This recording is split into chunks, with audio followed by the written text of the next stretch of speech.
Welcome to Tech Bytes and News, your daily roundup of articles featured in Hacker News. Today, we're diving deep into a truly shocking story from the Los Angeles Times. The Santa Ynez Reservoir, built to protect Pacific Palisades, was inexplicably empty during the recent devastating wildfire. Unbelievable. Right? I read the article, and it's infuriating. A reservoir specifically designed for fire protection, sitting there, bone dry, while homes burned. What was the main reason for its emptiness? Well, it all started in January 2024. A tear was discovered in the reservoir's floating cover. A cover installed in 2012 to meet federal regulations. A simple tear. A tear?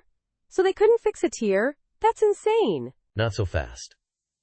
The DWP's internal emails show that they initially planned minor repairs within 48 hours. But the tear worsened. Major repairs needed specialized skills and contracting, which took time. The process, took longer than expected. But a year? A whole year to fix a tear? That's beyond negligence. What about the water itself? Did they just let it all evaporate? No, they didn't let it evaporate. They actually drained it over 2 months. The reason? Draining the reservoir after heavy rains would have caused significant erosion. A difficult decision, I suppose. But the State Water Resources Control Board wasn't on board with keeping it operational with the tear. They cited contamination risks.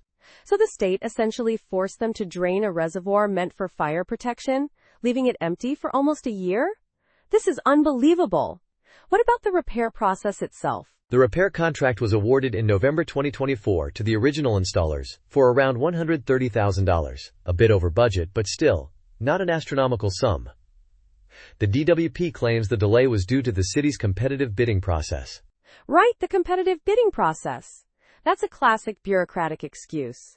But the real kicker is the impact, right? Homes were lost because of this. Absolutely. Peggy Holter, a resident, said she felt safe because of the reservoir. Her building survived the first night, but burned down later due to diminished water pressure. Heartbreaking. There are lawsuits, investigations by the governor and mayor, and, understandably, a lot of anger. And the DWP CEO's scheduled presentation to the city council was blocked by the city attorney due to the lawsuits. Talk about damage control. This whole situation is a perfect storm of bureaucratic incompetence and tragic consequences. It really is. The article highlights that even water systems experts say the Santa Ana winds made the fire nearly impossible to control. But the lack of the reservoir undoubtedly exacerbated the situation. It's a complex issue, with many layers. The residents are left to rebuild, and the city faces a reckoning. A reckoning indeed. This story underscores the critical need for better communication, planning, and resource management, especially in disaster preparedness. This is a wake-up call. Absolutely. And that's all the time we have for today's Tech Bytes and News. Thanks for listening, and we'll see you tomorrow with more news. Goodbye.